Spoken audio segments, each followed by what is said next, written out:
What's up, everybody? It's your boy Jeremy Speaks, and I'm coming at y'all again today with another video.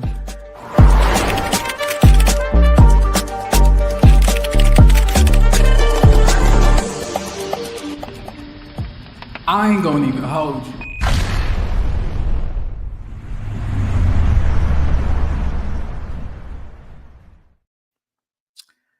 Hey, everybody.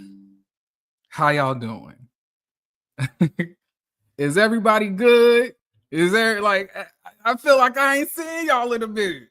I feel like that's what it is. Okay, I must say so myself, you know? Now, I think I would be remiss if I did not tell y'all what was going on in my life. And I'm gonna just keep it real brief because you know, I'm not gonna do too much, but you know, me and Mr. then broke up. Y'all, me and Mr. then broke up.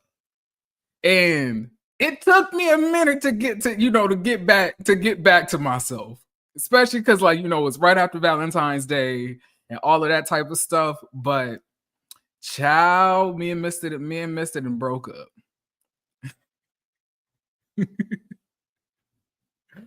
I've been in the fucking house. What you call it? I've been fucking eating. Well, actually, I have not been eating too much. I haven't been eating too much. That will be the truth. And you know, barely like doing anything. I've been really trying to take the time to like get back to myself. You know, if that makes any sense. Because I did not realize being with somebody for a prolonged period of time, once, you know, you guys are separated, you feel a real big like energy shift. Like I was like, whoa, you know, like it felt uncomfortable, you know, and it still kind of does. And I'm still trying to get used to, like, you know, being by myself again, especially because like I was damn near with this person every day, you know, for a whole year and some change. So it's been, you know, it's been a little bit of a readjustment, but I'm better. You know, unfortunately, y'all, if y'all are fans of Jeremy Speaks TV, you guys will have to understand that I am an emotional creature. You know, I'm logical, but I move off my emotions. I'm always going to think logically, but emotionally, if I don't feel happy, if I don't feel like laughing, if I ain't feeling no chuckle in my spirit, bitch, I'll be damned if I'm going to come up here and try to make y'all laugh. Bitch, I don't feel like laughing. Ain't shit funny. You get what I'm saying? So yeah, that's where I've been. I've been trying to, like, you know, recharge, you know, try to figure out like a new normal and stuff like that. But like, yeah, I'm better now. Still gonna take some time to get 100%. I would probably say I'm at a good 60 to 70 on a regular basis, but for the rest of that 30 to 40, I feel like it'll come like, you know, within time. You know, I'm a Pisces, so I feel like me even getting over something could probably be quicker than other people probably, but it is, you know, that's besides the point. But y'all not here to hear about my failed love life. Y'all not here to hear about that. I know what y'all want to hear, right? Y'all want to hear what I have to say about the Real Housewives of Atlanta, season 17, episode 3. If you are ready for me to talk about it, put a 1 in the chat and let me know if y'all like the video. Okay? Let me know if you like the video. Shit is free. I ain't asking y'all to do too much. Okay? It's just mutual. See, it's about reciprocity. The reciprocity of rep. You got to do that, right? Okay, cool. Now let's get into it. And this is going to be mainly based on my memory. I'm sorry, y'all. I really did not feel like taking notes for this. I didn't feel like I had enough time to sit down and take a whole bunch of notes. because it's so many scenes. So I had to watch it twice and just hope that I will be able to piece everything together. Okay. All right. Now, I want to start off by giving my first impressions because I understand I did not cover episode 1 and 2. Now, I am giving everybody a clean slate. Porsha, Kenya, Drew, Brit, Kelly, Angela, Shamia. I am really going to try my best to give everybody a fresh, unsinful start.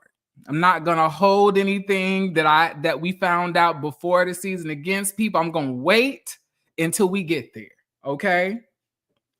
Now, one thing I do want to say is that I don't know if this is the LaToya Jackson edition of the Real Housewives of Atlanta, but it was a lot of plastic surgery. I was like, whoa.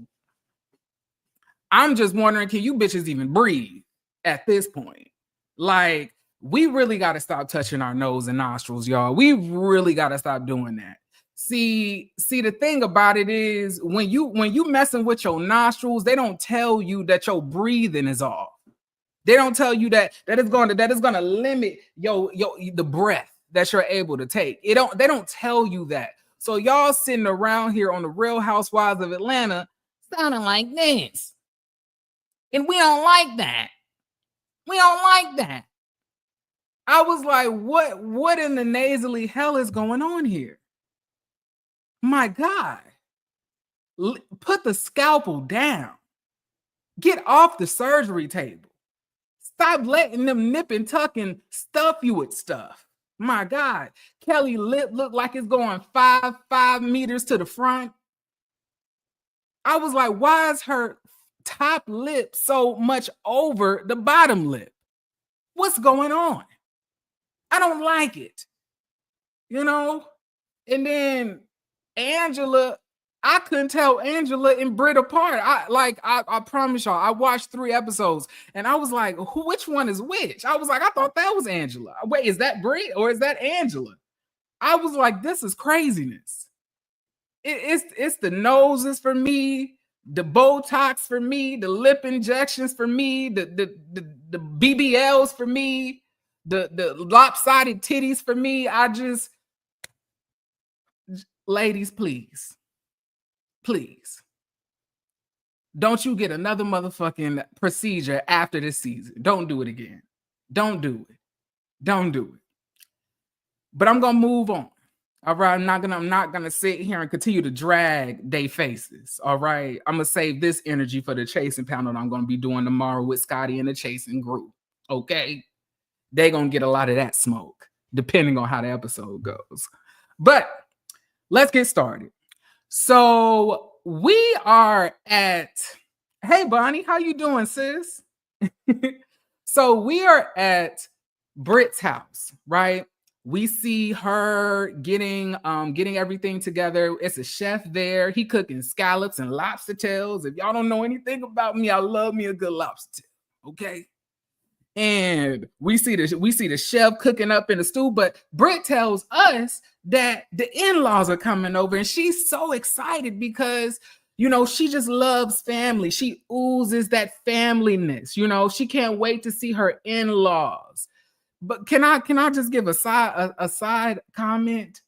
Now, Brit, you know damn well you shouldn't. Your assistant ass is so fat.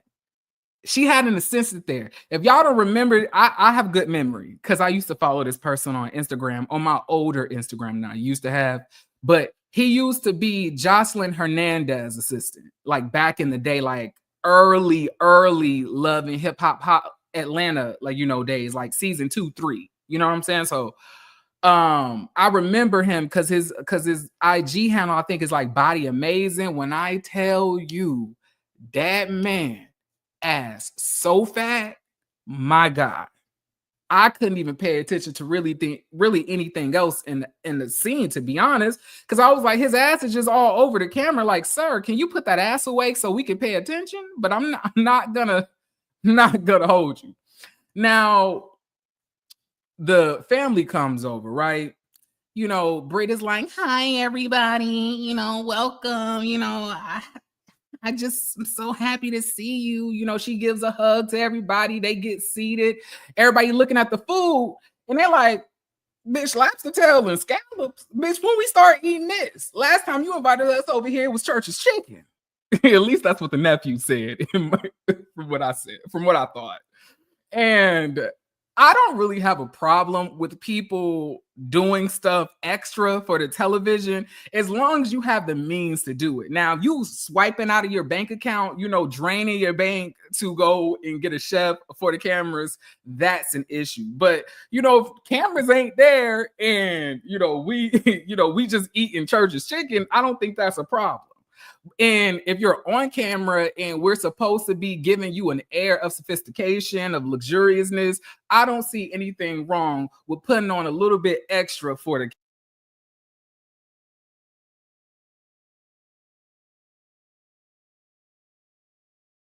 I accidentally knocked the cord out of my mic. I gotta get a new mic. But so they're all asking her how the party was. You know, she said that she had a really good time at her birthday party. She said she got a little bit too lit. At least that's what Mike had to say. Side note, raise your hand if you think Mike is gay or if he suck a little dick every now and again. I don't know. You know, I'm well versed in fucking with bisexual couples. You know, like I've been flipped and turned by a man and woman at the same time, like, you know, here and there. And I don't know, it's either giving lavender marriage or it's giving a bisexual couple or a bisexual man that's with a woman who's okay with him getting down with a man every now and again. Now, I don't know if that's the fact. I'm not really here to judge. Okay, I don't judge, you know, hands off. But I will say, when I saw the man, I was like, he probably suck a little dick, you know, like not too much, maybe just here and there, every first and second Sunday, you know, or Saturday if you was Seventh-day Adventist. But they asked Brit how did she like meeting all of the ladies at Shamia's birthday party. She said that everybody was cool, but, you know, Kenya was a little, but as long as she keep it cute, won't nothing have to pop off and she won't have to do anything. And then she says, ain't that right, babe? Looking at Mike. Mike is like, so about these scallops. Brit, I am really trying. I'm really trying, Brit. But you're making it very hard for me, okay? You already are in the confessionals talking to us about you being a video vixen in high school underage. Like, girl, not you're happy about you possibly peddling out child. Like, are you okay? Are you okay? And it's like, I'm not. Now, I wouldn't be the type of person who would be intimidated by some people that my lover has dated in the past, or whatever the case may be. But it's just something about like, yeah, you know, I'm so used to all the extravagant men, you know, who like to do everything and like take you here and there and spend all of this money. And, you know, with the basketball players, the ballers, the rappers, the cameramen, the rich janitors and everything else. And I'm like, so are you saying, like, it's almost coming off as you're telling us that the man that you're currently with is more so like a toned down, boring ass safe nigga that like you just fucking because you feel safe, but it's not somebody who you really may be attracted to. You know, like you just there for the security of having a family, but not because you really there because you really fuck with him like that. You get what I'm saying? Like, it's a way to present information, but the way that you're going about it seems as if you're just listing off, like, yeah, I fuck these type of niggas, that type of nigga, these rich niggas, that rich nigga. Like, yes, all of that. But, you know, I'm done fucking with the rich niggas who could buy me everything that I want in my life. But I'm ready to get down with a man who's just toned down, you know, just down here. Because I want a family. I was like, well, shit, I would feel a little bit of some way if somebody was mentioning me like that, you know, in comparison. And I'm saying, like, it's given that the house looked nice. If y'all really bought it, I don't really know your financial situation. We'll get into that during the scene, but yeah, I don't know. But it's weird for you to 2 to 3 weeks later, you're sitting here talking about this small conversation that you had with Kenya that you started. Nobody told you to go point at every fucking body and tell them that they get in a divorce, or you're getting a divorce, you're getting a divorce. So the question that I would give you back is, so are you married or are you engaged? You said you had 2 rings. So then she asked, so like, is it 2 different men, or like, is it from the same man? I'm still with my husband. Like, girl, it wasn't even that deep. Like, what's all of this? It's almost like you bitches be watching the show, be huge fans of people, and then it's almost like when the chance you get to come onto the show, you feel that you can either replace somebody or you want to go head to head with them to, I guess, get some type of either validation or some type of weird fetish of, you know, I've been a fan of her for years, so I'm gonna just argue with her until I can't no more. Like, it's weird. Like, I don't really think that Kenya even thought that much of you to even try to shade you for real. Like, at the end of the day, you was going around initiating conversations about divorce and marriage, and then when somebody asked you about yours, because of the confusion of you saying that you have 2 rings, then you got defensive, and you didn't really have to do that.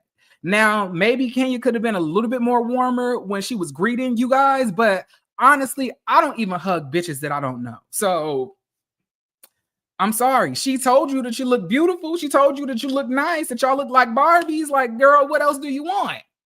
You want her to give you your social security number? Like, I don't get it. So it's like, girl, leave this the fuck alone. You really don't know this woman like that. And it's almost as if that one interaction that you guys had, that you are trying to lay that as precedence to go in on her later on.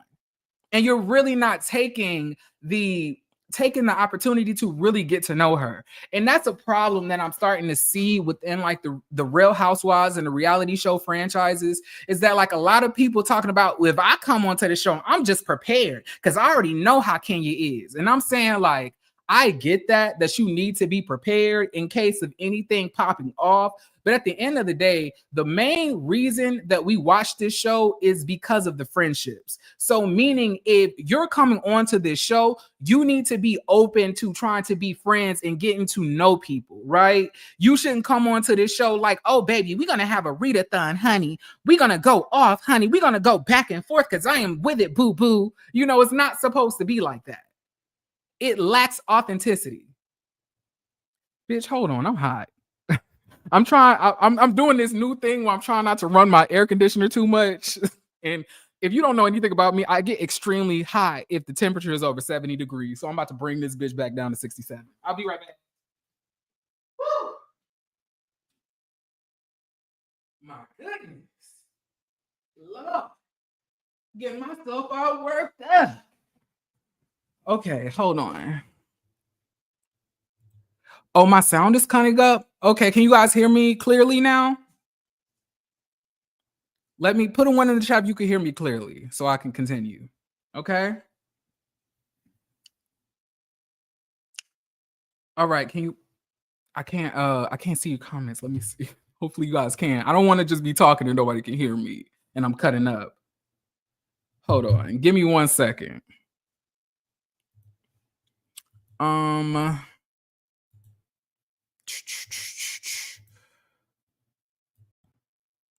right. Let's see if this is better. Hopefully this is better.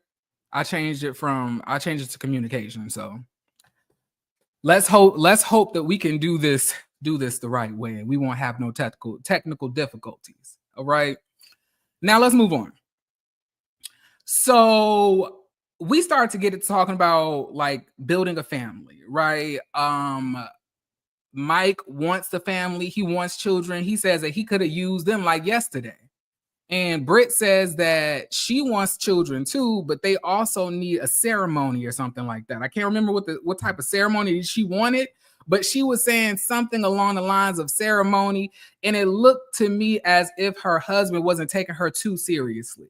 And you could tell that probably irritates her. I don't know about y'all, but I'm getting a controlling type of energy from her husband. Like, you know, the type that... So suppose that you have like a whole bunch of friends and family who before you got married or before you got into a relationship with, you were able to have one-on-one conversations with, like, you know, like it was nothing. But the time you get this man in your life, he don't never give you a second to just have a conversation one-on-one with people that you've been knowing your whole life. Because he has to monitor every single thing you're hearing, monitor everything that you're saying, and the people around you. You get what I'm saying? Like, to me, that's what it's giving. Like, I don't really get good energy necessarily from Mike. I don't know enough yet to say that, but just something about him rubs me the wrong way. I don't like how his mouth always looked twisted. I'm Bunny. All right. So now we go down to the cellar. I was like, Brit, you could easily just say that this shit is the basement or the something. It ain't no damn wine cellar. It's like a living room down there. I would say like maybe like the lounge, the cubby hole or something like that. I was like, it's not really giving wine cellar, but okay. You know, I've been to Italy and I've been to a couple wine cellars myself, and I go to wine tastings and I've been on a lot of wine tours, and it's not really giving wine cellar or cellar, you know? But we get down there and the sister-in-law asks Brit how she's doing. Like, so how are y'all doing? She says, like, you know, your brother, he always likes to take things too seriously. And she was like, yeah, he do like to play a lot. And, you know, they kind of get into how let me make sure I'm saying this the right way. How he wants things his way. How he wants things when he wants them, and he really doesn't take into consideration how she's feeling. So basically being selfish within the marriage. And then she goes into saying, although we may be having disagreements, I want a family, I want children, you know, I love my family. And like, family is what kind of got me into the business that I was into, you know, being an insurance agent, you know. Like, she goes in to tell us that her dad had a $2 million life insurance policy, right, that her mom was going to get. But at some point in transition between the jobs, he passed away. After that, the sisters all came together to want to build a company that can help people not deal with Black families not being able to cover the expenses of the funeral. So they came together to make something, because they actually had to do a GoFundMe for him. So I was like, a GoFundMe? Now I know that's very prevalent in our community, but like, what was your mom doing? Like, did your mom not have a job that also had benefits and stuff like that? Like, or like, so how did that work?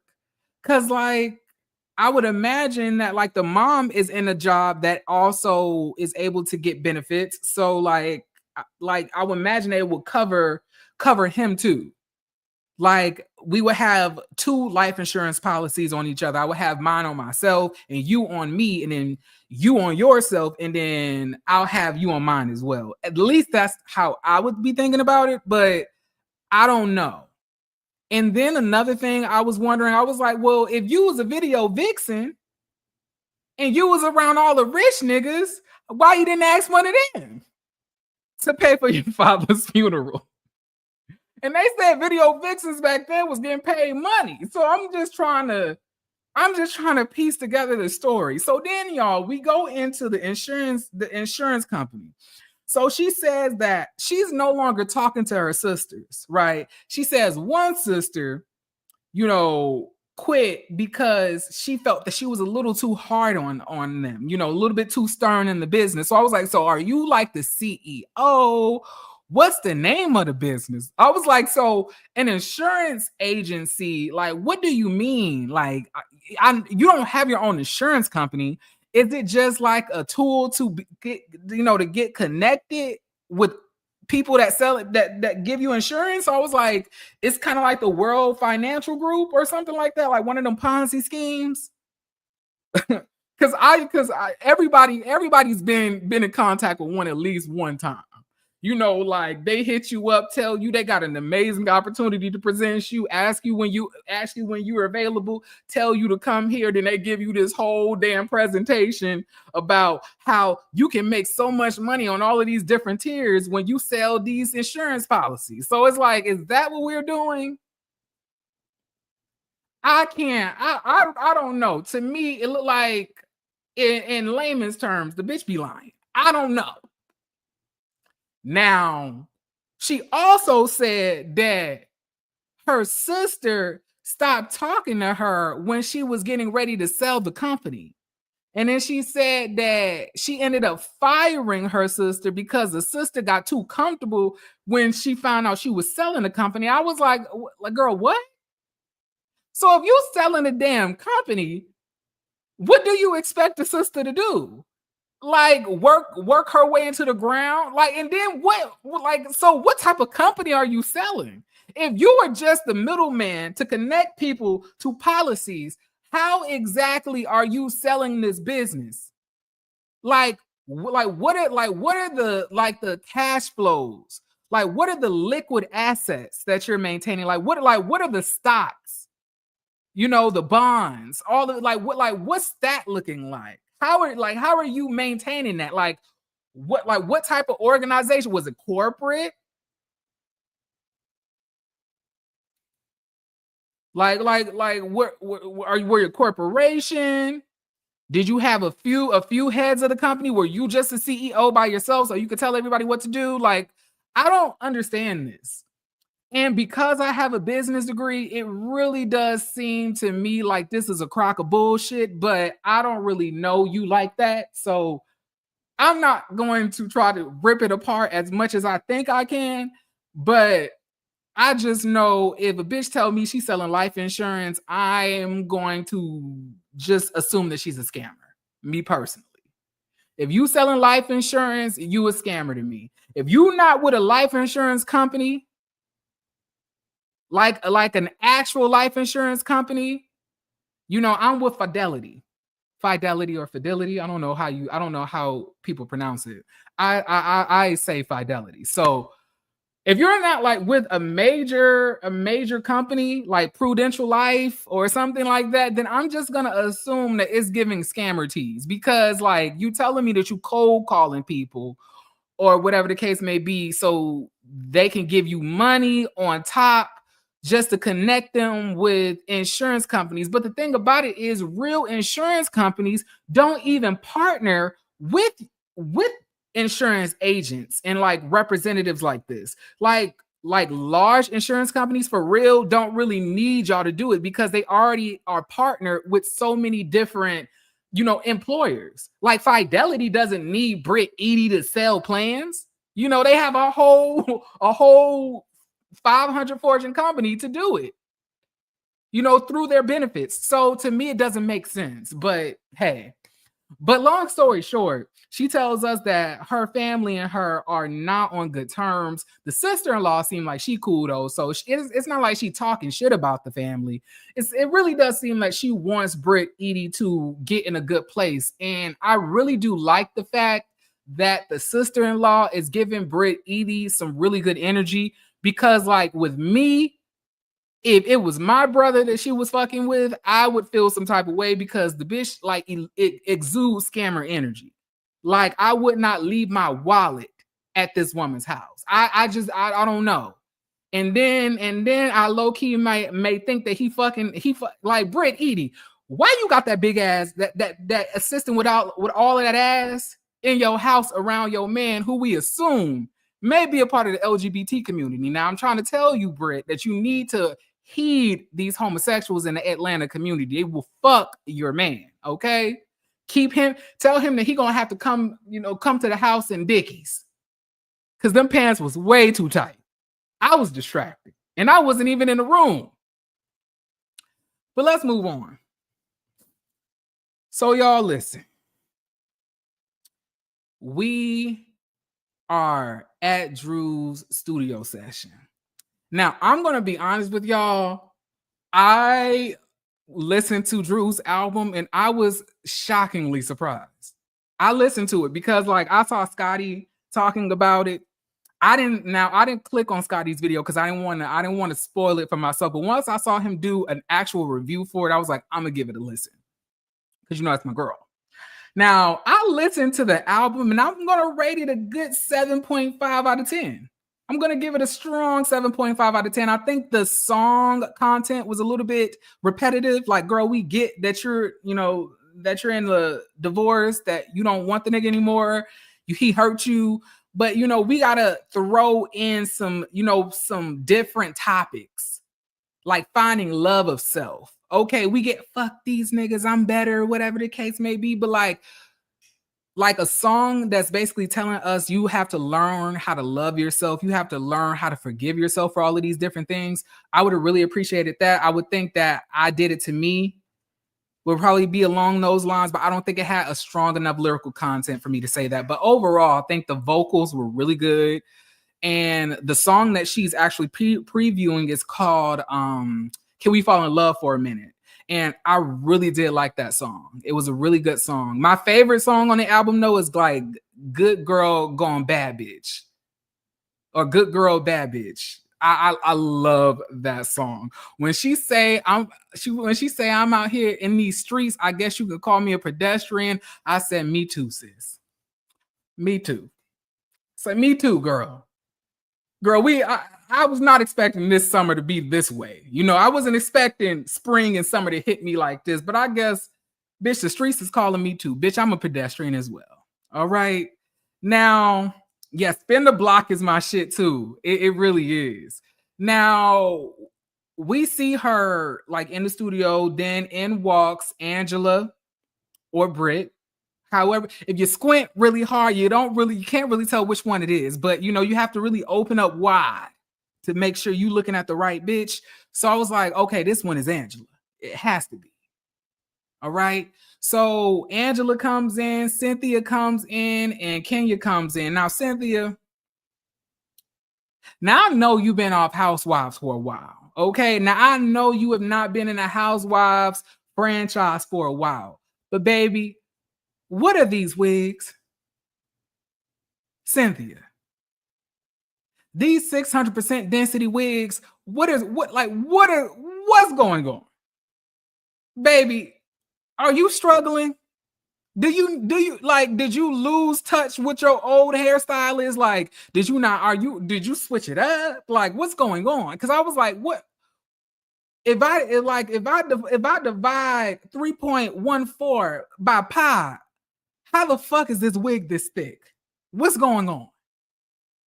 But needless to say, she comes out of there. She's saying hey to everybody, talking about how proud of her they are. And they says that this sounds like a love song. Like Drew says, it's not a love song. It's a falling out of love song, which I can agree with because I listened to it.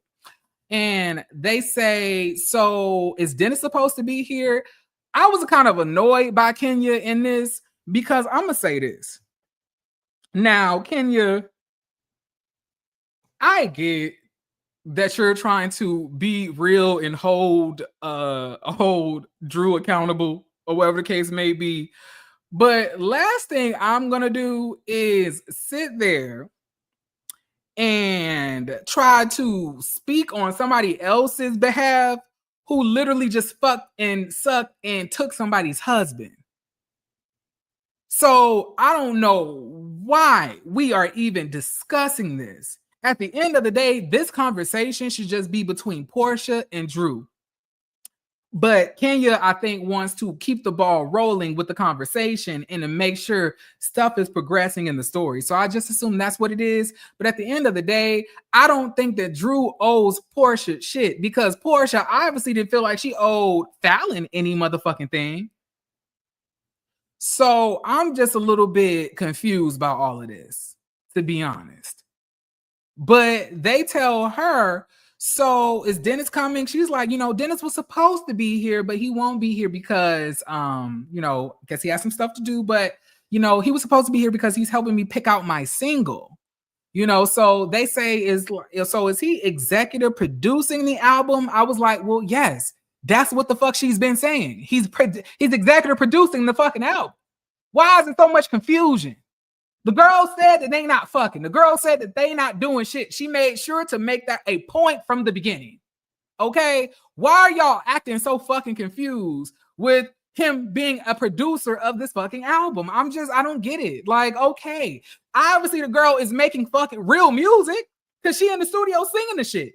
She obviously has a list of songs that she can choose as a single. So obviously, the motherfucker is producing the album. Okay? Like, my goodness. I was like, what's the confusion here? Now, Kenya says, so have you spoken to Porsha? She was like, no, I have not spoken to Porsha. She was like, I really do feel that it's really fucked up of you not to reach out to Porsha, to get permission to work with Dennis. I was like, permission? Permission? I was like, am I hearing this right? Permission? Or maybe I'm paraphrasing in my mind, but it's, to me, it gave that they were saying permission. Let me tell you something. At the end of the day, let's be real here. Porsha could not care less what Dennis and Drew were going to be doing if she was still in that relationship with that man, right? Now that Porsha's whole life has came crumbling down after she stole and fucked this, Florida Evans looking ass nigga from this girl, right? Now she feels some type of way because her ex is helping produce music for another cast member. At the end of the day, I don't really understand what's the big deal. I don't understand what's the big deal. If he's just producing music and she's just getting music, to me, I would not give a fuck. And you not even with the nigga. You literally are going through the whole divorce. How are you worried about what the fuck Dennis is doing when you were literally bringing a stranger around your fucking daughter? And Kenya's like, so why isn't Dennis defending you? She was like, well, Dennis is always professional. Dennis is, a very consummate professional. We don't even talk on the phone. It's only text. Then they do a cutaway to Drew on the phone with Dennis. And I'm like, okay, I see what y'all are doing here. And I don't know. I really don't really be fucking with Drew like that. I really started liking Drew last season. Now, just because Drew is having a phone call with Dennis does not mean that Dennis mainly calls her. To me, if I mainly text you, but when we need to have a serious phone conversation regarding the music, regarding the publishing, regarding the mix of everything, the background vocalist, the photo shoots for the album, like, we're going to need to hop on the phone. So them showing that cutaway of her calling him, to me, really didn't make no never mind. It really did not give a contradiction to me. Now, maybe she should have said something differently other than we don't even talk on the phone. That was crazy because we obviously know that you guys do. But I don't really understand what are they trying to say? Like, I'm trying to understand, like, what are the producers trying to communicate to us? Like, are you trying to allude that Drew is fucking Dennis? Now, I don't know. Is it possible that Drew could be fucking Dennis? Possibly. I wouldn't put it past her because I think that Drew is a fucking liar. But, but I'm not getting that energy. I don't know. I don't know. I don't know. If anything, I think that Drew realized that she was coming back this season. I think that she knew that it would piss Porsha off to work with Dennis. And I think that she is playing in Porsha's face, acting like she does not know what's going on, knowing that it's going to piss Porsha off. And she's going to get an album out of all of that because Dennis already felt some type of way against Porsha from the whole fucking marriage that she's just getting out of. And on top of that, where they left off on the show when he almost beat up his mama. So I was like, maybe it's a mix of all of that, but I don't know. I'm not really getting that, like Drew is calling Dennis over in the middle of the night to come clean out her pipes. You know what I'm saying? So I don't know. It's not really giving that for me. Especially like, so when is she gonna do it? Hey, I guess you can find time to do anything, so it is what it is. But like Kenya says, they're looking at you like you a whore. Kenya, I love you. If y'all don't know anything about me, Kenya is my favorite housewife of all time. And that's why I love Candace so much, because Candace reminded me a lot of Kenya. They have very similar personalities, but the audacity of you to even say that to her when you were literally getting picked up, flicked inside the pool, flirting with Phaedra's convicted felon-ass husband, and you talking about Drew looking like a whore for just doing music with Dennis. Meanwhile, you were texting Apollo, calling him babe. Like, girl, let's not do that. Let's not. And especially not for Porsha. Because she's not loyal to anybody. Y'all not even cool like that. For you to be doing all of this. Girl, let this big booty, jiggly, beautiful, but treacherous ass hoe handle her own shit. Okay? Let that Amazon big titty, big booty, wide hipped, lovely wig wearing, good makeup having heifer. Let her handle her own stuff. I hate how beautiful Porsha is. I fucking hate it. I fucking hate it. And I'm a man. I'ma hate it. I hate it, y'all. Because I be really I'll be like, damn, she fine as fuck. My God. I'd be really having to stop myself from looking over the shit that she be doing because she fine as shit. Like, Porsha just look jiggly, if that makes any sense. And I really be enamored with Porsha. I'm not gonna lie. Like, I hit it. I'm not gonna lie. Porsha's a beautiful woman, but that does not take away the fact that Porsha is a terrible person. A terrible person to her friends, a terrible person to her family, a terrible person to bitches that's married. Just terrible. So why are we windmilling for Porsha? Why does Dennis even how the fuck is Dennis even going to speak up for Porsha? He already told Porsha, speak up for Drew. He already told Porsha that he's just working with Drew on music. He already told Porsha that this music is, gonna put his name out there, put her name out there. So what else needs to be said? It's not like he's going to be able to get on camera with her and do it, because Porsha is never going to let that happen, because she's able to say that you're not going to come on camera with my baby daddy. Girl, you literally came on camera with somebody's husband. The fuck are you talking about? Okay, like, I was just annoyed this whole scene, y'all. But moving on. Now, I'm going to try to make sure I make sure that I don't go too far when I start talking about this next scene, because it's really triggering for me, because it's very reminiscent of another show that I cover on this channel. But we go to this house. Looks like a new starter up house or something that they're building. They're flipping the houses, and we see Angela carrying shit inside of the house, right? Charles Oakley pulls up. He says, so what's going on? She said, I'm carrying this stuff in the house. She was like, you want to help me? This stuff is kind of heavy. He was like, I know this ain't heavy. He picks it up and says, oh, because it was heavy. So she was like, it's heavy, ain't it? She was like, I'm trying to make sure that my husband, is supporting me in this, because I can't afford, to lose this business. I was like, girl, how is he going to take it away? So is he funding it? Is it his money? I was kind of confused a little bit, and I'm going to explain to y'all my confusion in a second, but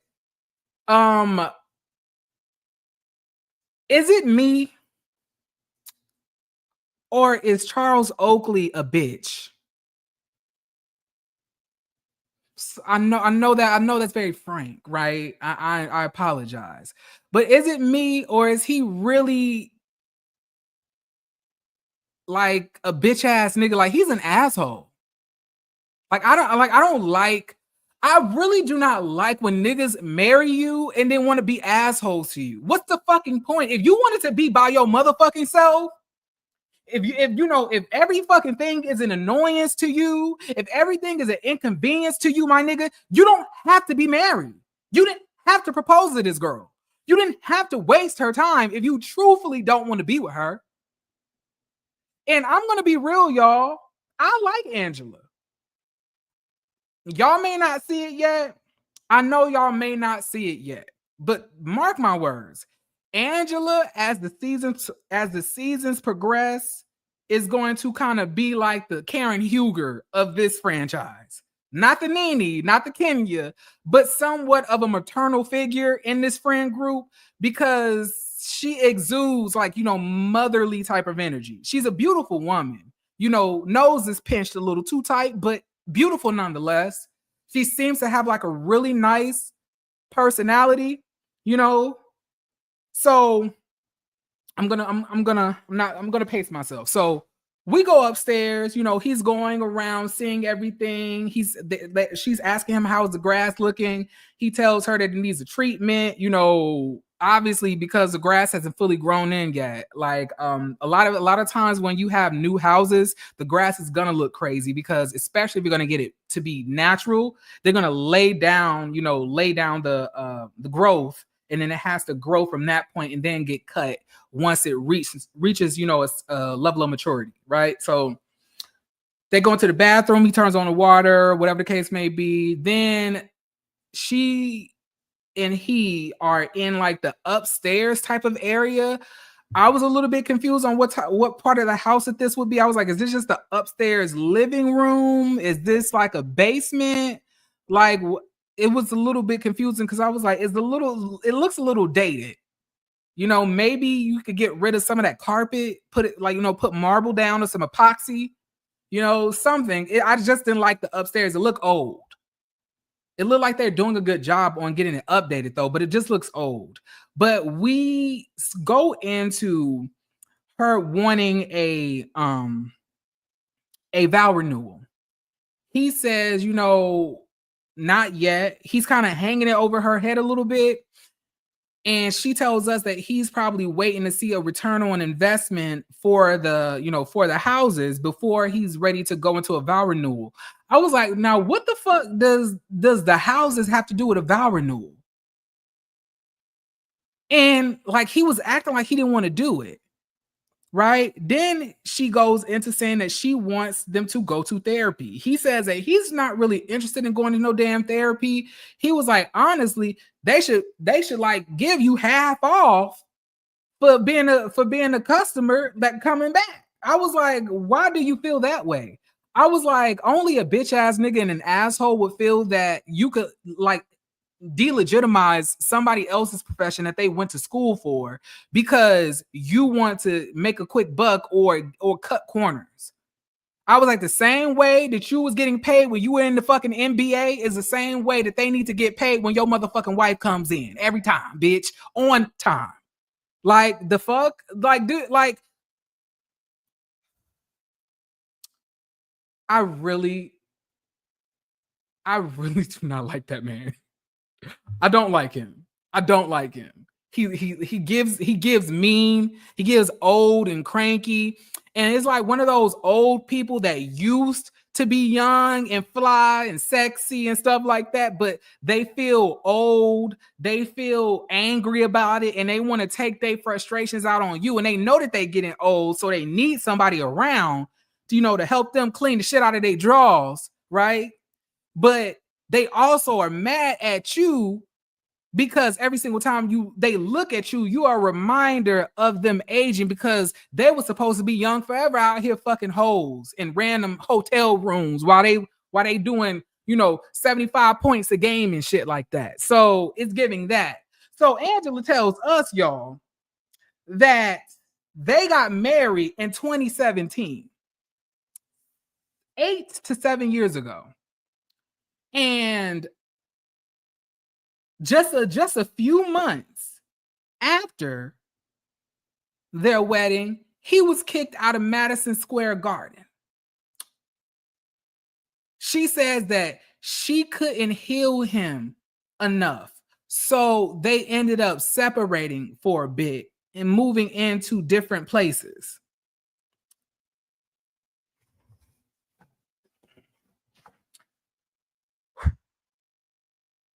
Angela,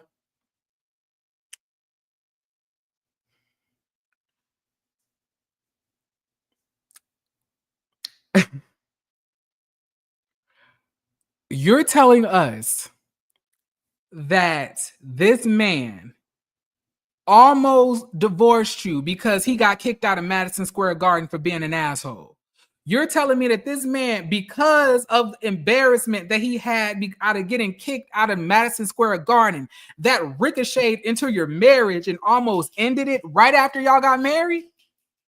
I'm sorry, y'all. This Charles Oakley nigga, like, to me, he seems like an old ass fuck nigga. And let's talk about the children, shall we? Now, they got a few children together. But as I was going through the numbers, as I was reading through the church bylaws, I was like, something don't really seem right. Because the age of the Charles Oakley Jr. is the same age as the marriage. But he ain't hers. So after this man got kicked out of Madison Square Garden, after you couldn't heal him, you couldn't keep him together after because he was just so emotionally distraught for getting kicked out of Madison Square Garden that it just almost ended the marriage. He was able to go slither in another bitch's pussy and get her pregnant with a son. Girl.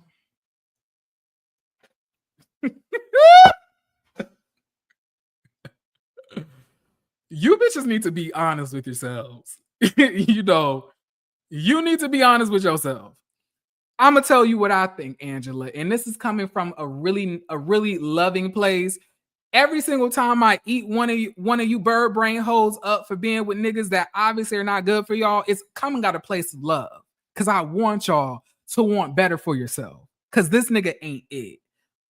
But I think that you met this man in the apartment building, like you said that you did.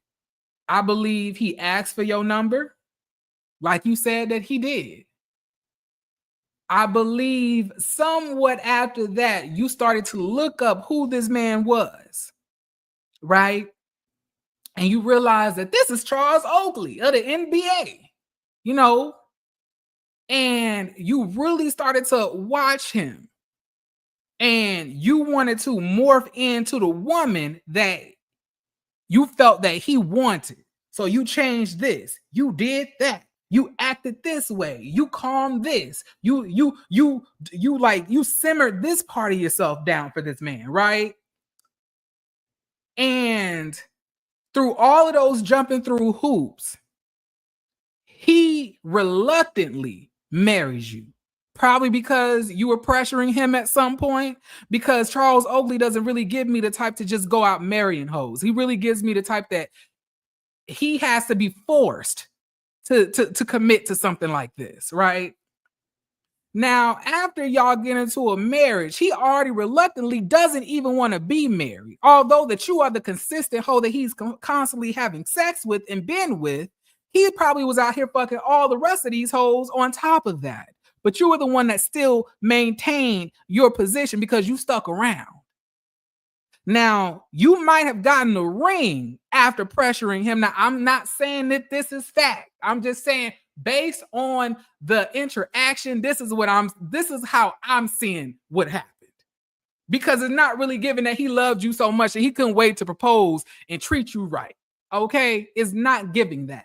But it's giving that this man does not like commitment.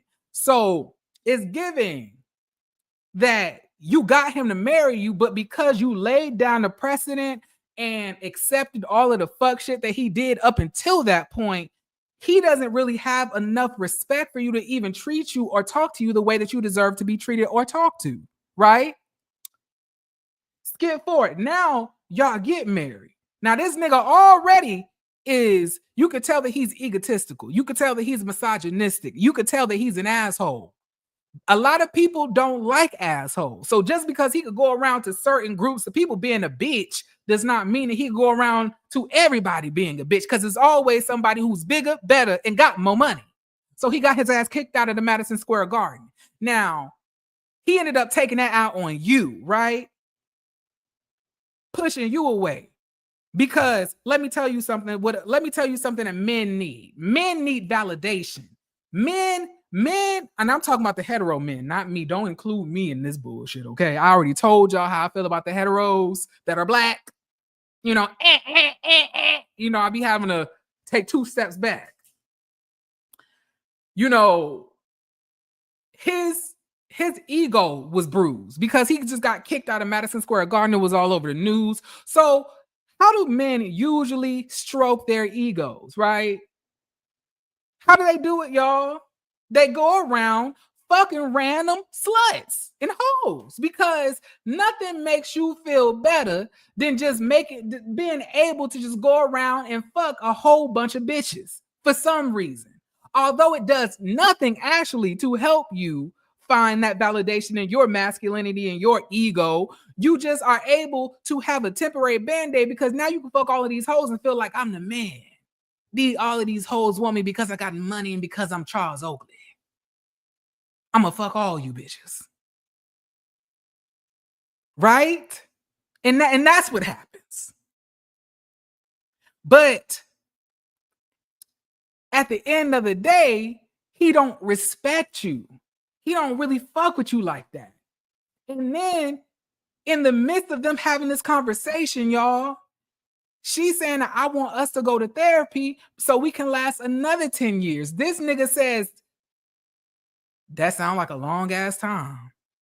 He was like, basically saying that 10 more years, he don't know if he could do that. I was like, you Frederick Douglass, abolitionist, Nat Turner looking ass bitch.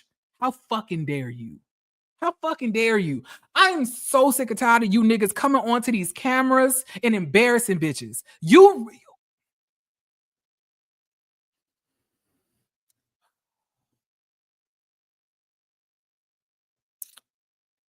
know what?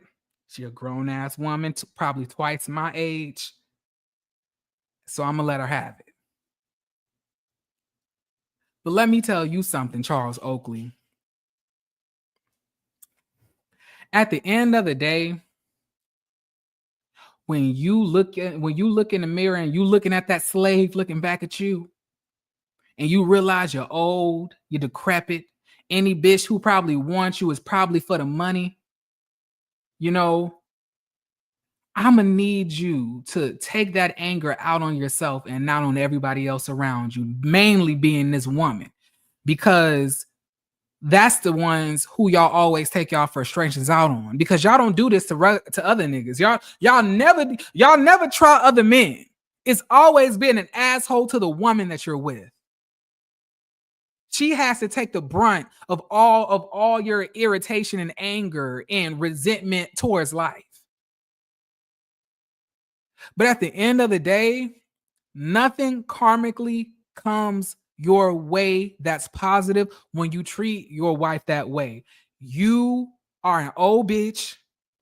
Your hairline is receding. I don't give a motherfuck how many three-pointers that you made at the 3-point line beach. You wasn't around in my generation, ho.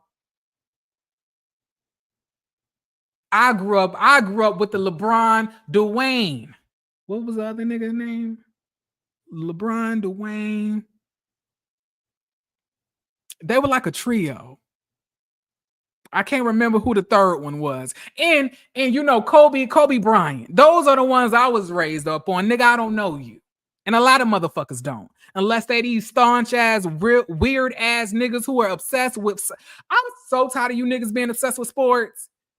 That's all you niggas talk. Like, sports is y'all whole fucking personality. I'm tired of it. I hate that this man is on this show, y'all. I hate this man. I do not like him. I don't like him. And I feel that Angela, sis, you might as well just say that he went out here and fucked some other bitches and got pregnant and got another hoe pregnant, because I don't believe that you separated with him. I don't believe that. But I do think it's smart of you to say that, so when we start calculating these ages, you could say that y'all weren't together, y'all were separated when he fucked around on you at the beginning of your marriage and had a baby with somebody else. You know, I think it's smart that you lay down that groundwork, because you know there's going to come up sooner or later. But you might as well just be honest. Because regardless if he did it before or after the marriage, or during the marriage, or whatever the case may be, if y'all were separated or not, or whatever the case, you still went back, and it still looks crazy of you to go get back with a nigga in the midst of a newly made, marriage, who basically almost destroyed it because of him getting kicked out of the Madison Square Garden. This nigga get kicked out of a venue and he ready to end his marriage. And then he goes get somebody pregnant. Just because you say that you were separated does not take away from the fact that you look like a fucking clown. Okay? And if this man doesn't seem like he likes you, I bet you his dick don't even get hard like that. I bet you don't even eat coochie that good. A lot of y'all just around here fucking these misogynistic men with money, and they don't even eat the cooter good. They don't even know how to find it. Like, I really hate this for her. But let's move on, y'all. I'm not gonna sit here for like 30 minutes dragging her bitch ass husband. You know, it is what it is. Now let's move on. How you get so mad at the venue and make you cheat and destroy your, like, literally, Lee, that shit did not make sense. I was like, now wait a motherfucker. How the fuck? You getting kicked out of a venue destroyed your marriage. Like, how does that work? Now me and my ex's relationship may be over, but in no way, shape, and form could I ever imagine getting kicked out of somewhere and then breaking up with him because I'm embarrassed that I got kicked out of a place. That's crazy. That's craziness. You don't want this woman. You're wasting her time. You know that you're getting older. You need somebody to take care of you and somebody who you could penny pinch, because you know if you go around trying to fuck these young hoes, you definitely going to have to spend that bag. Okay? So what you're going to do, you're going to stay with this woman, make her life miserable, take out all your frustrations of life out on her because she ain't going nowhere. And I hate that, because I can really tell that she really does love this man and she's proud to carry his last name.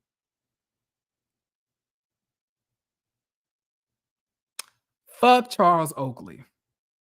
Period. Okay. Now let's move on. So now we are seeing Porsha and Kelly meet up. Porsha, you look good in this scene, girl. Like, I don't know. Maybe the divorce is making her glow more, but Porsha is looking fucking amazing. My God. Like, damn. I was like, my goodness. What the fuck? Like, what the fuck? Because I promise you on the older seasons, she always was beautiful. But I'm like, she looked good. My God. And so she lets us know that she's about to have this lunch or this dinner with Kelly. Y'all, I hate to say this, but it hurts me to look at Kelly's face. She has pretty features, but somehow all of it together, I don't like it. It's uncomfortable for me to watch. Right? Y'all get what I'm saying? I hope that don't sound mean. She ain't ugly. It's just that you can just tell it's just a lot of work. It's just a lot of work. It's just a lot of work. And that upper lip, I don't like it. I don't like that upper lip. I don't like it.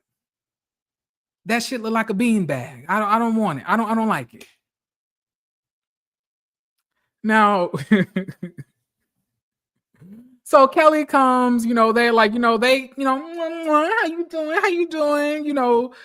Porsha says they have some really good strawberry margaritas. Give me one margarita, I'm gonna open my legs. Give me two margaritas, I'm gonna give you some, So she says that she's not drinking though, because she don't know what she gonna get. And I was like, you are correct.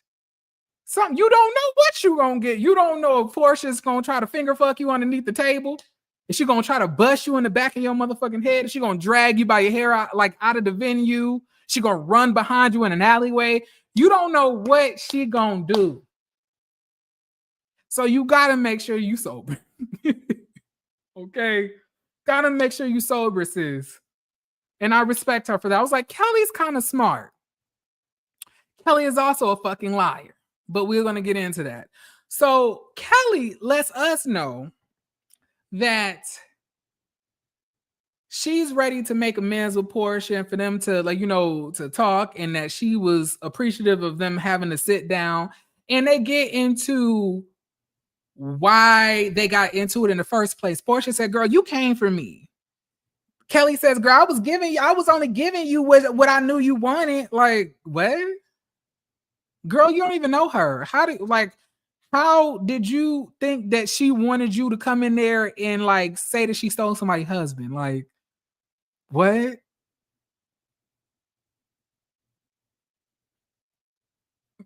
Like, I'm confused, but okay.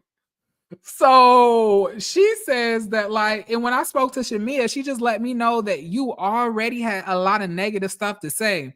Kelly says, I don't know where Shamia got that from. I didn't have a lot of negative stuff to say. The only thing I really did say was girl, why did she steal that lady husband? I was like, nah, that's a fucking lie. Y'all definitely was dragging the shit out of Porsha when y'all was talking. You definitely was. And Shamia shut that shit down and said, well, anything that you got to ask her or say to her, you should say it to her when you see her. However, Kelly says that the story is not how it was given by Shamia. And I was like, that's a fucking lie. And then she also said, Shamia told me to come and ask you when I saw you. So Porsha says, so my best friend told you to go to her birthday party and ambush me. That's crazy that my best friend would do that. I was like, Porsha, just say you are mad that Shamia is getting the spotlight right now and you just want any fucking reason to go at her. Okay, because it's not really making sense what you're saying. So Porsha says at the end of the day, it was your fault. You gonna have like you're at fault. And she says, but now we cool. You know, at first I was calling you a troll, but now you can be my little treasure troll. Kelly was like, as long as I'm the pink one, you know, as long as I'm that one, and you know, as long as I'm the pretty one, like, Kelly, pick up your self-respect off the floor. Kelly, pick up your self-esteem out of the trash. I think you may have dropped it. For you to know how you look face-wise, now I believe at some points when we get bad surgery, we already know that we look crazy, but we just got to deal with it. We already made the decision. So you just going through life, just dealing with the decision that you made. You knowing that this lady is calling you a troll, and you giddy at the fact that she's calling you a treasure troll is killing me. This is when you should have read the dog shit out of her right then and there. And Porsha, I'm going to really have to get in that ass this episode, and I really hate that because I don't really want to do that. But you leave me no choice. So y'all, now we are at some type of like spa foot massage place with Porsha and her mama. You know, the mama that got the BBL and, you know, the side swoop, you know, vixen wig, 360 degrees, you know, that one. So they go to the back, right? They go and change and everything. And then we get in this whole conversation about Porsha and the failing of this fucking marriage. Now, before I get into this, Porsha mama, I don't know your name. Diane, that's her name. Diane. Diane, now you are a beautiful woman. I cannot take that away from you. You are. However, you give me the type of woman back in her heydays when that coochie was still young and fresh who wouldn't have mind fucking somebody else's husband or somebody else's man. You give me the same energy that your daughter give me. You know, a Jezebel spirit, if I must say that myself. Kind woman, but some tell me that you probably wasn't always the kindest, Miss Diane. Some tell me that you, when you were younger, you were probably meaner, Miss Diane. But you know, with age and understanding of life passing you by, you may have ended up becoming more kinder, right? But kind does not mean nice, right? Now, your daughter sitting in your face telling you that this man, like she thought was going to be her forever, blah, blah, blah, blah, blah. For you to sit here and says, I always thought Simon was your protector. Diane, what the fuck do you mean always? What the fuck do you mean always? Diane. Always, to me, gives a long amount of time. This man was literally married, jumped into a relationship with Porsha, and then a year or so later, y'all found out that he was a fraud and she got a divorce. So when was this always a protector? What the fuck does that even mean? You don't even know this man to claim that he's a protector. I was like, obviously, this bird brain energy that Porsha emits comes from her mama. Comes from the mama. Now, Porsha talking about, you know, I even reached out to Simon's family because, you know, in a Babatunde, you know, you're able to talk to the family and really get in, you know, try to get some type of mediation, but they did not want anything to do with me. Because they don't know you. That's why. They don't know you. And Simon is a scammer. So they're probably scammers too. They're not going to help you. Girl, what are you talking about? And this hurts me. And then we had to go for it with the legal route. And I brought this man around my child. Yes, you did. And why the fuck did you do that? Why did you do that? You didn't even know this man to do that. You just bringing random niggas around your daughter because they rich? Bitch, are you crazy?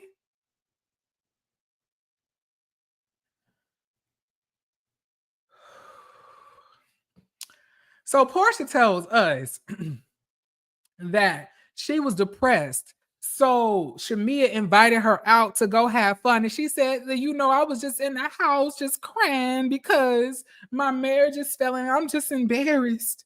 And, I'm trying to make sure I'm over it and I can just be around and be happy. And how do you really know that you're happy unless you could be around other people? And I was like, that shit doesn't even make sense. Diane, you just shaking your head at every motherfucking thing. Huh? When does the mother genes kick in? When does the maternal honesty kick in? What the fuck does that mean? The only way I can really know if I'm happy is if I'm around other people. The fuck? The only way you can really know if you're happy is if you're happy around yourself. Bitch, like, are you crazy? I was like, is this...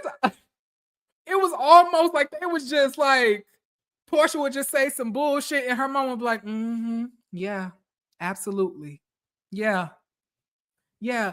Porsha could have been like, yeah, because at the end of the day, if I can't wear a chicken suit in 95-degree weather, then what can I really do for my happiness, mama? And the mama would have probably been like, girl. Yeah, absolutely. You need to heal. Yes. Put that chicken suit on, girl. Get out in there in that 95-degree weather. It was like, what? Doesn't really make sense to me. I was like, this is dumb.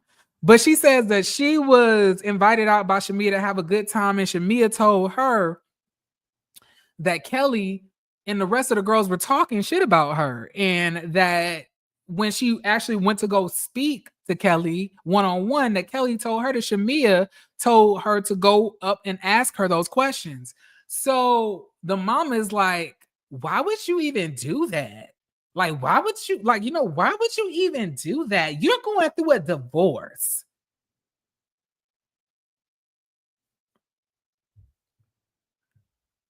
Oh, Diane. Y'all, Diane said, and I know she's a friend, and y'all been together since y'all were kids, but a snake is a snake. And you need to watch yourself. I was like, wow. How fucking disgusting of you, Miss Diane. For you to be around this woman as a child, and I assume that she probably looked at you as a mother in some type of ways, maybe, because you are her best friend's mom, like an auntie or something. For you to dog her out the way that you fucking did in this scene, you nor your daughter are shit. And y'all are both fucking terrible people. Y'all are both narcissists, and y'all are fucking disgusting. And Diane, I don't care how many BBLs you get, how many wigs you get, or how much you look like the mama from Scandal, like Olivia Pope mama from Candy Alexander. I don't care how much of that is the truth. It does not change the fact that on the inside, underneath all of that wig, surgery, Botox, and liposuction, you ain't shit either. The same way your daughter ain't.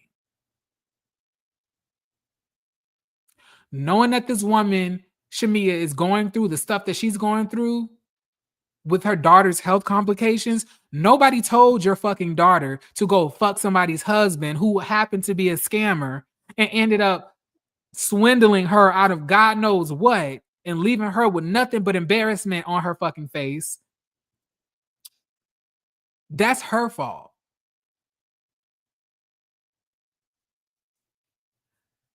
I'm gonna move on because I'm gonna really start to get to violating, and I really don't feel that comfortable doing that yet because I feel like I'm a little bit new at this as far as Real Housewives go. But yeah, you bitches are terrible people, both of y'all. But listen, let's move on to the next scene, y'all.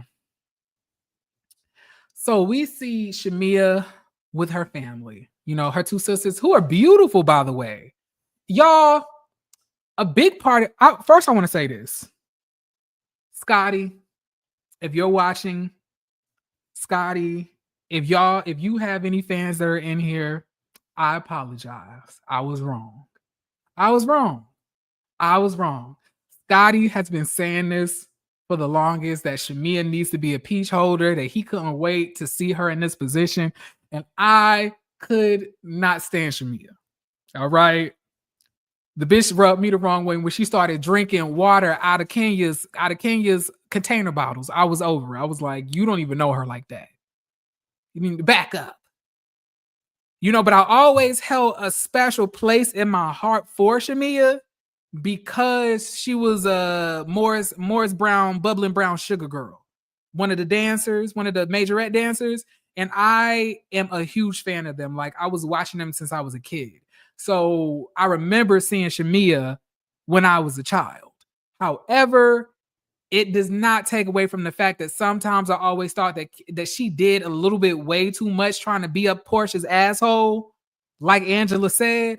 So yeah, I was not too excited to see her, but I must say, seeing Shamia's story, seeing her wealth, seeing her aside as her own person, I feel very refreshed. It's refreshing to see, and I'm really happy to see her on this show. Okay, so yeah, let him know that if he's in here. Oh look, the bitch come go like obviously. So you say her name 3 times, she summons like Candyman. How you doing, Scotty? Ciao. But I guess I was pleased. Now we see her talking to her sisters, who, like I said, are very beautiful. All her sisters seem. I was like, the mama must have some really good genes because she is birthing some beautiful children. Okay, the mother must be bad. All right. Now she lets them know that she just feels very overwhelmed because it seems as if that there's always some health complications with Shayo and Shyla.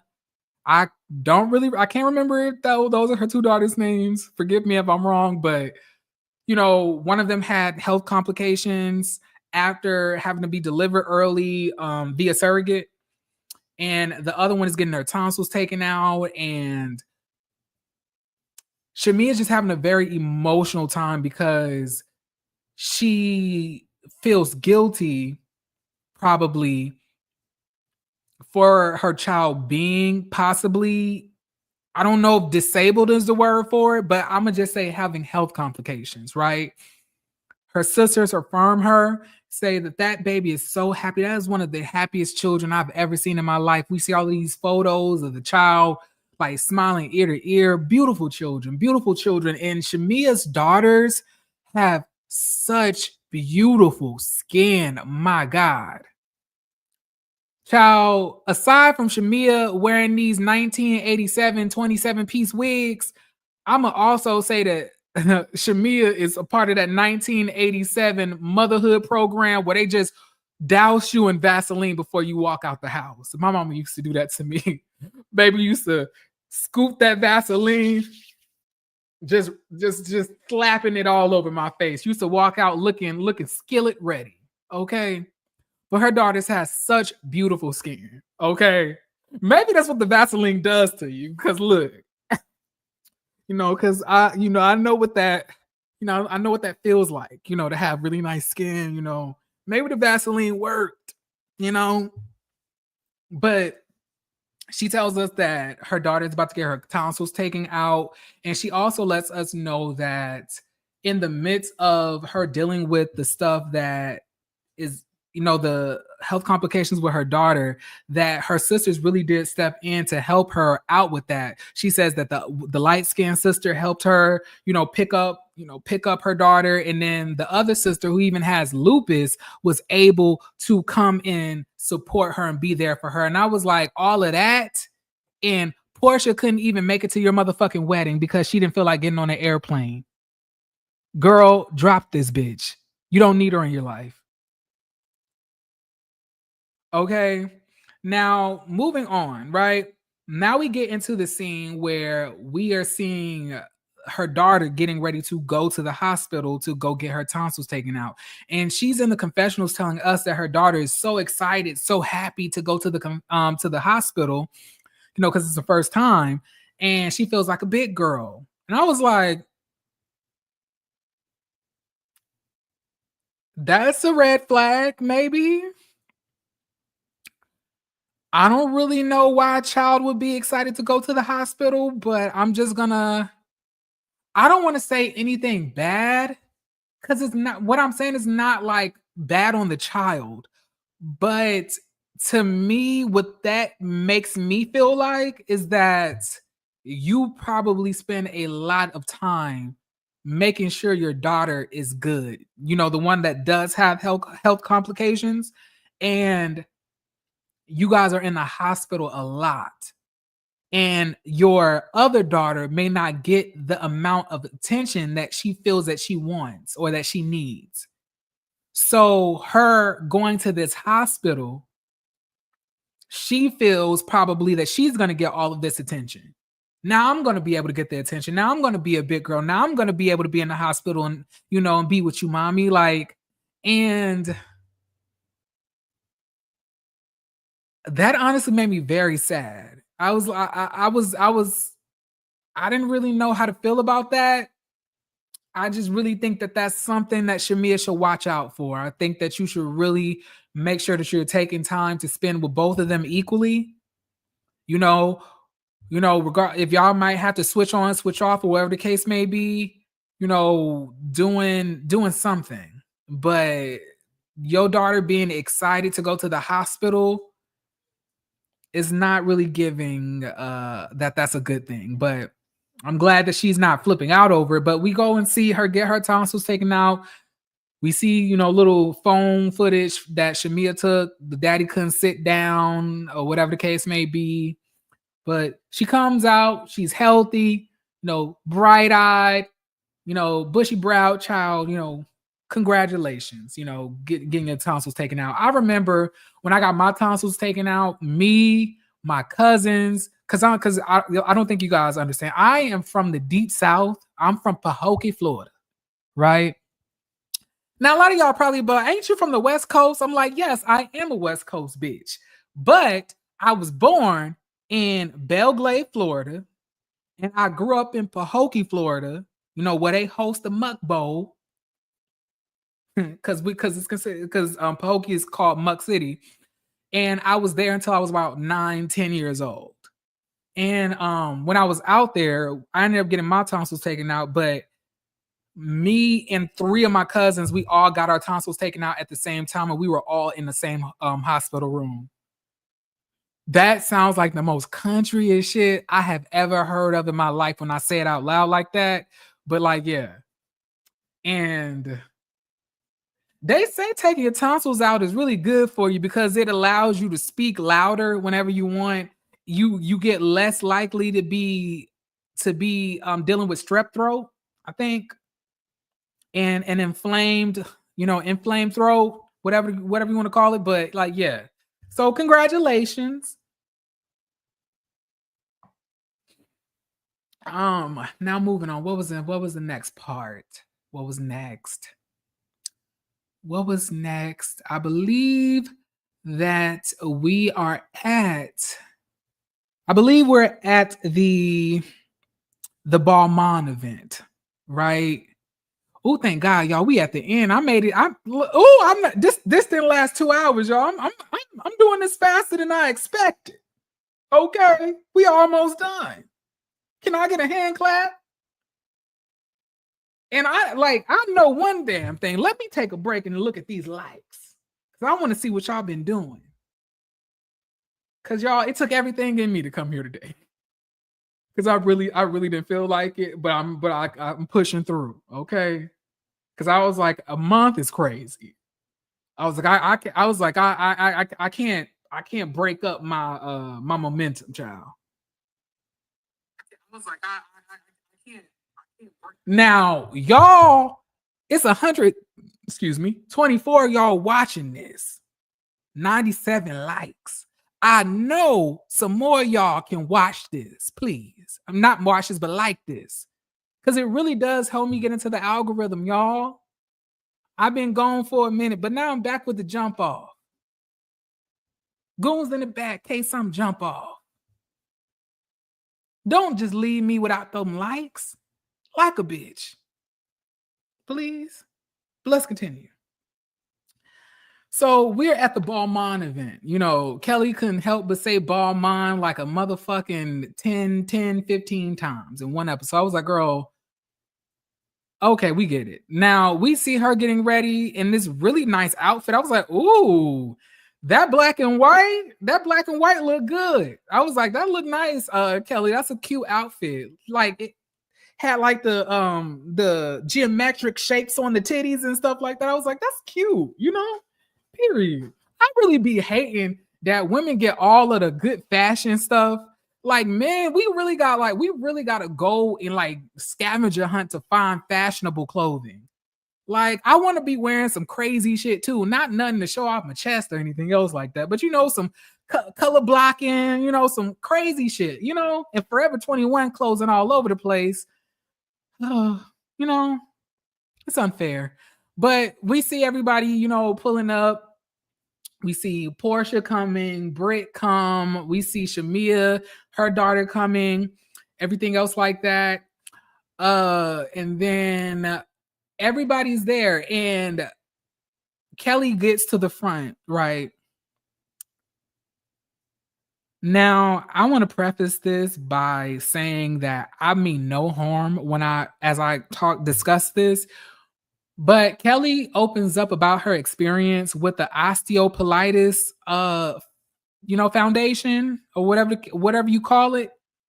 Like, she opens up about this story about her noticing something was wrong with her child's arm and then going to the hospital and them almost taking her to prison because they thought that she had abused her child. And if it wasn't for the doctors diagnosing her, she would be in jail and she didn't know where she would be. Now, I understand that story. I get it. However, was it me or did it seem more so as the story was focused on Kelly than her child? Like, I wanted to know how they helped your child. What medicines did they help, prescribe her? Like did they bring her to therapy? Were you guys able to get the bones to be stronger? What was the resolution after coming into contact with this organization that helped your daughter with her osteoporosis, if that's how you pronounce it, rather than how they almost kept you out of prison? You know what I'm saying? Like, I get it, but I just feel like the focus, I would have more so wanted to be on your daughter and how they're helping her with this illness that she's battling, basically, right? Am I crazy? Y'all get what I'm saying, right? I'm not. I hope I don't sound like I'm not making sense. But y'all, I have to hurry up because I really want to go to Hardee's to go get me a burger before. Hold on, when did they close, child?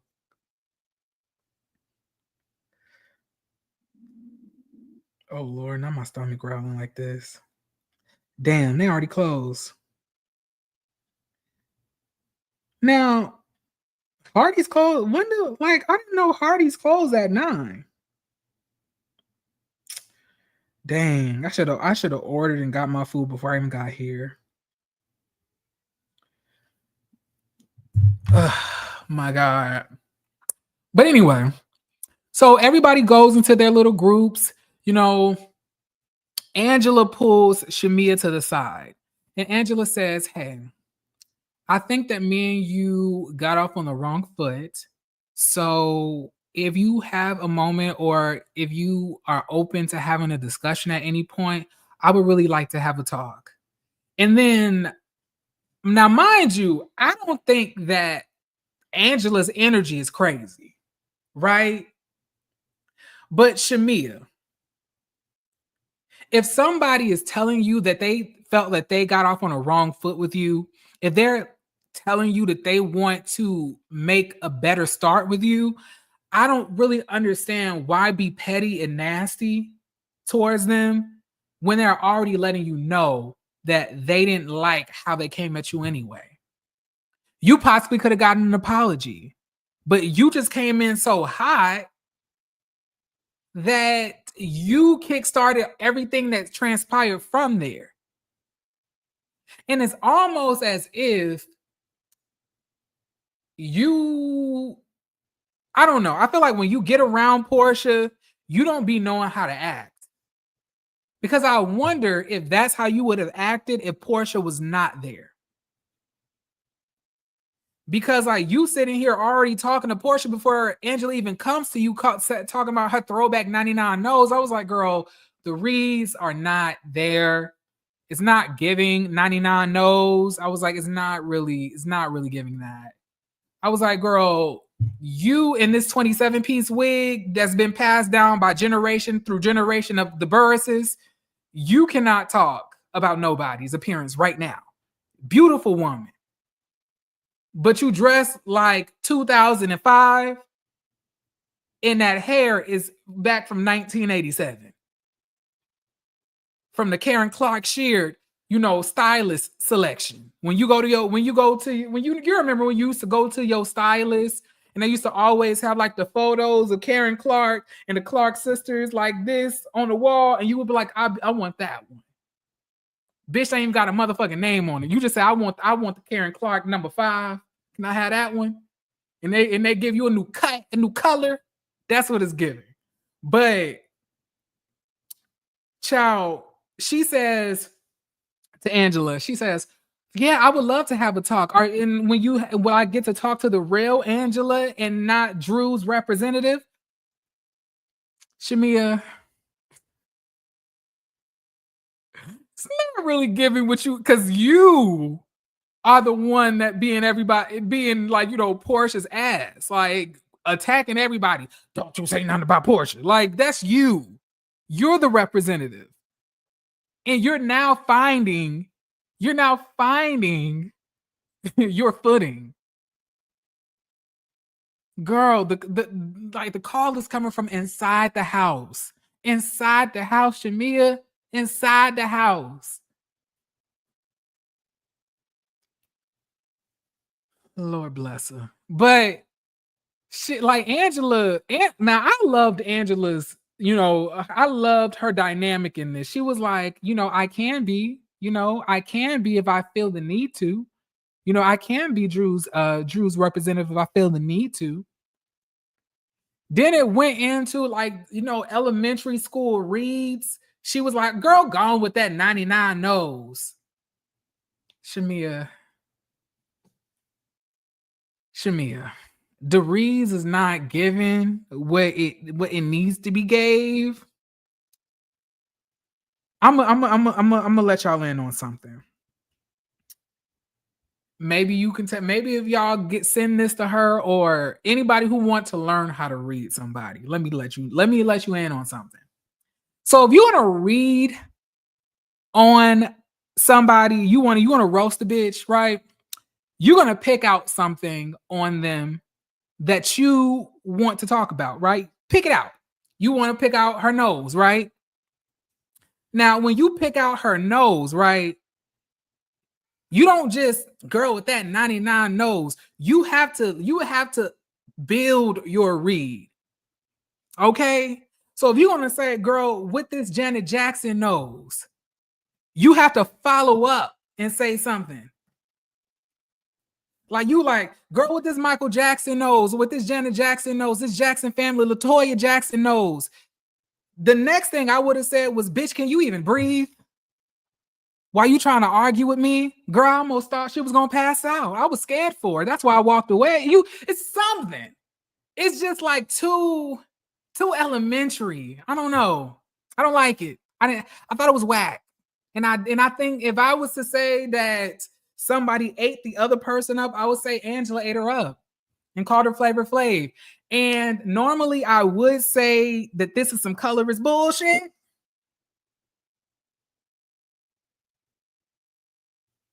But when Angela explained it, like, she is a hype man. She is.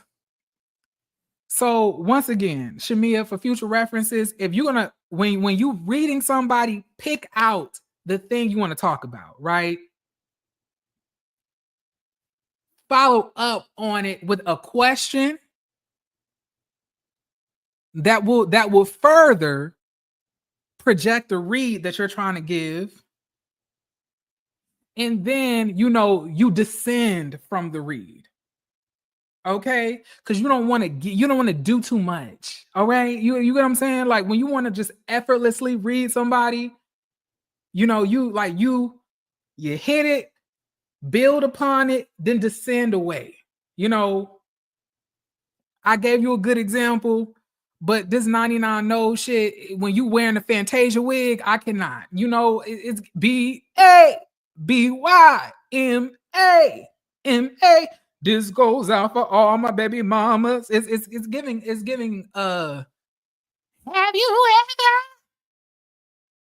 have you ever felt so sorry? It's giving Fantasia, but like I just, and Angela is beautiful. That's the thing. Like she's a bad, like she bad. I can't, nose is a little pinched, but she ain't ugly, so it's like I don't really understand like what you're saying though.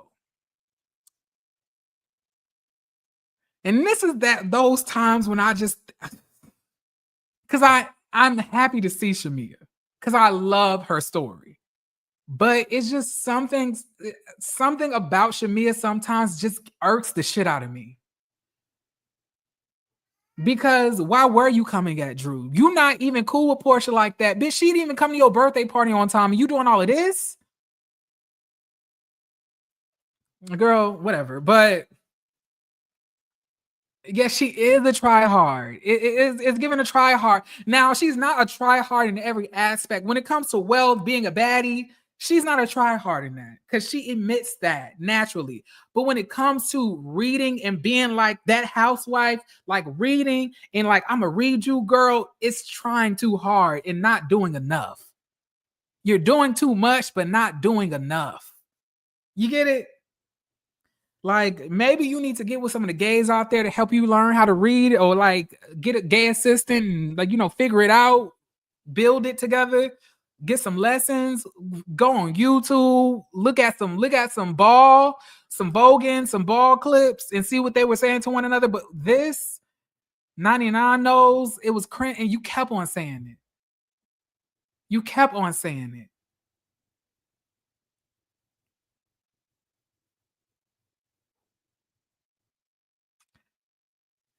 It is what it is, but child, Drew and her sister come in, y'all, looking cheap as a motherfucker.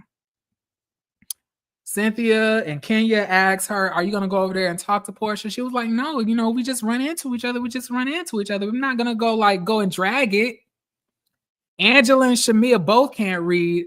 I understand that, but Angela doesn't really seem as if she's trying to start with Shamia. And I'm not gonna lie, the energy, the energy that she had when she was talking to Shamia, I liked it. She was like, "Oh, Shamia, you're a mean girl, Shamina, Shamina." I was getting my life. I'm sorry, I liked it. Shamila did good.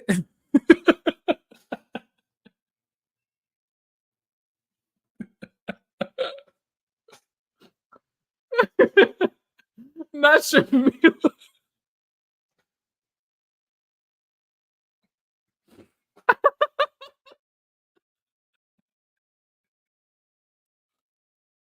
Why did you call this woman Shamila? You know,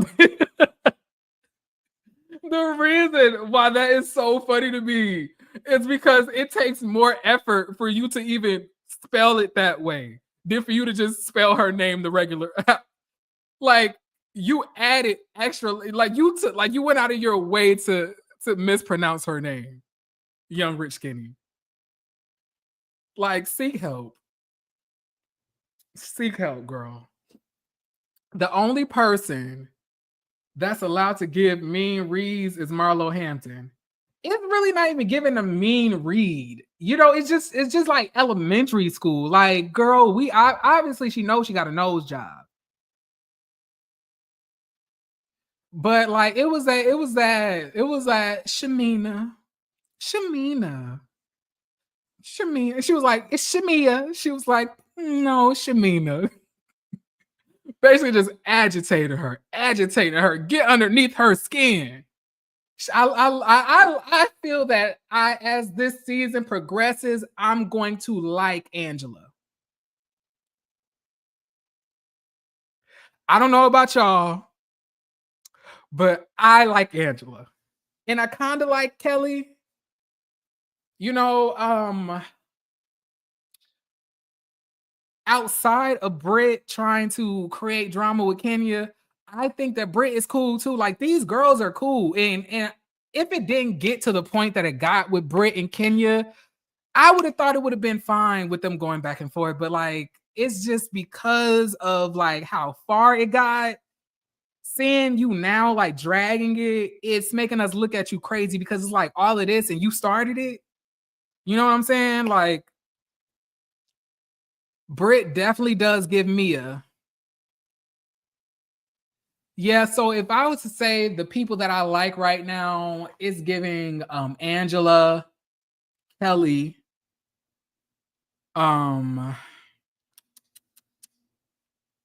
say Angela, Kelly, Brit sometimes.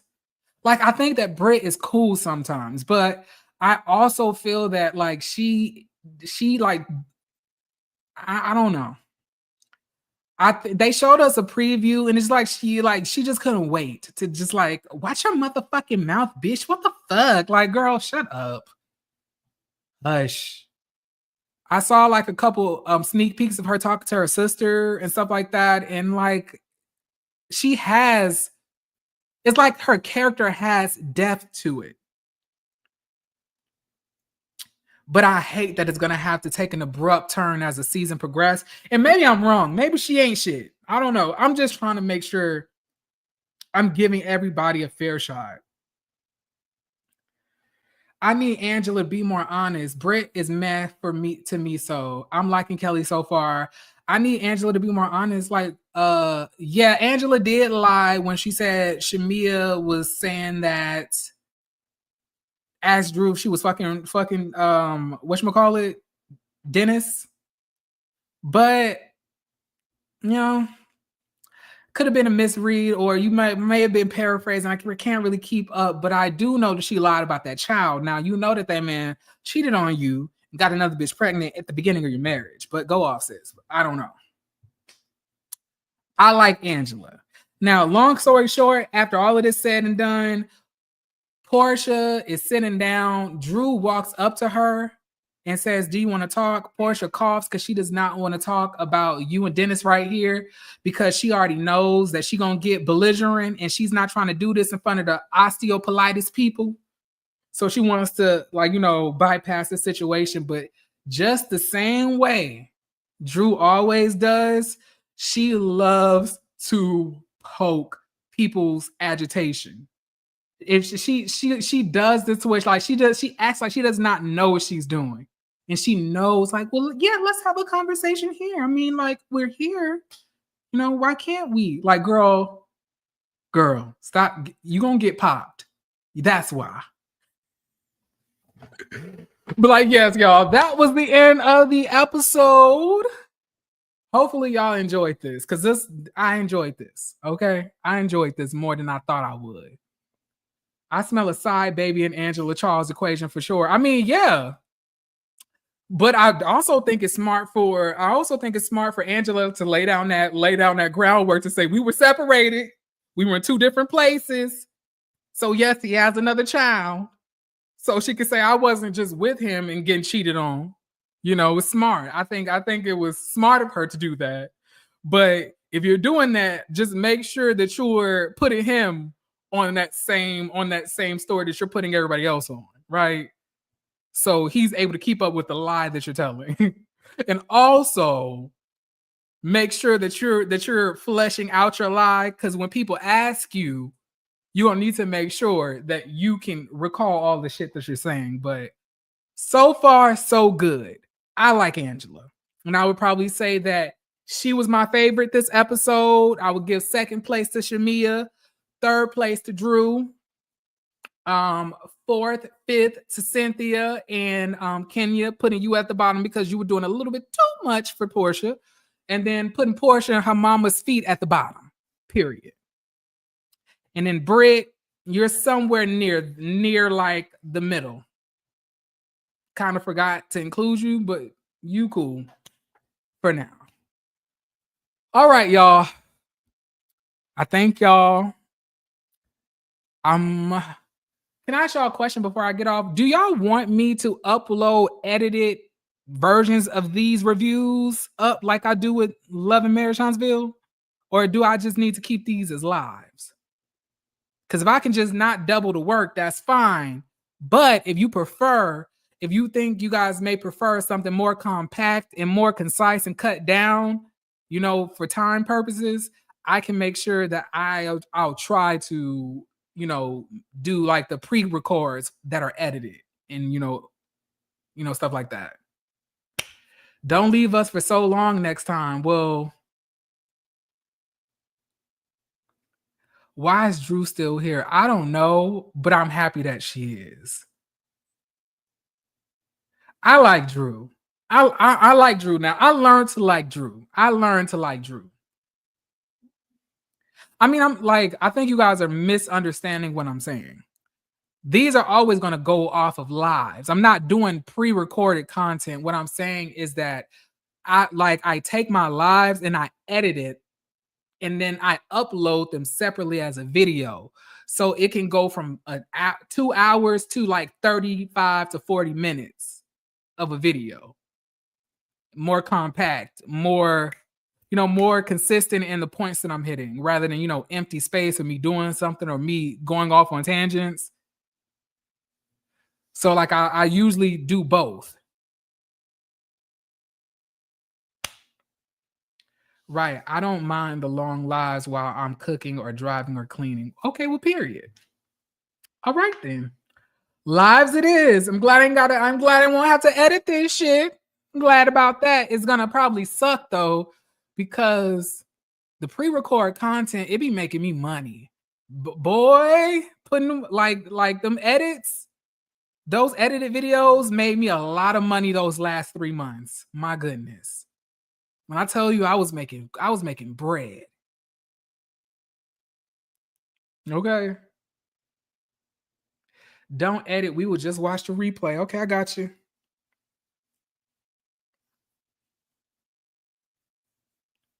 But that's the thing. Sometimes with the editing, they don't monetize my lives because I be cussing. Yeah, my videos, I don't let me share my screen so y'all can see what I'm saying. Hold on.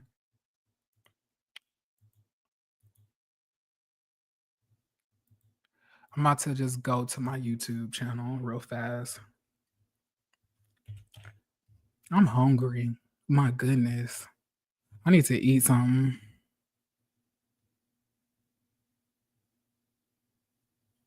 Shamina.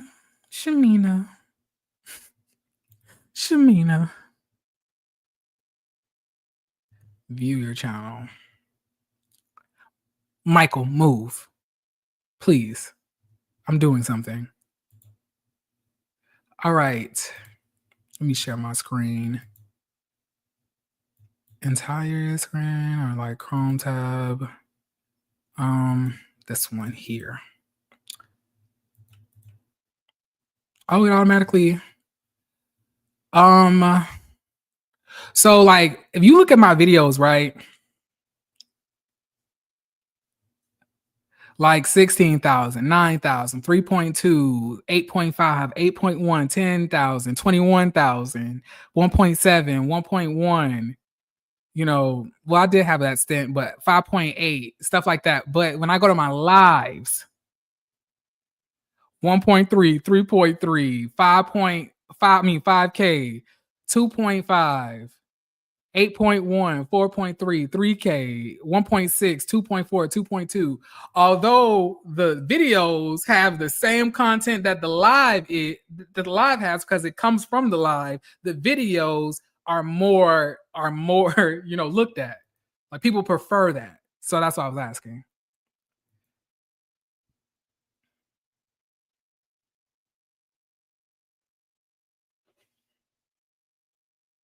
Just keep Michael in the video. Oh, y'all. Okay, y'all. I thank y'all so much. I appreciate y'all. I will try to make sure I get an edited version of this out soon. It's gonna probably take me forever to edit all of this.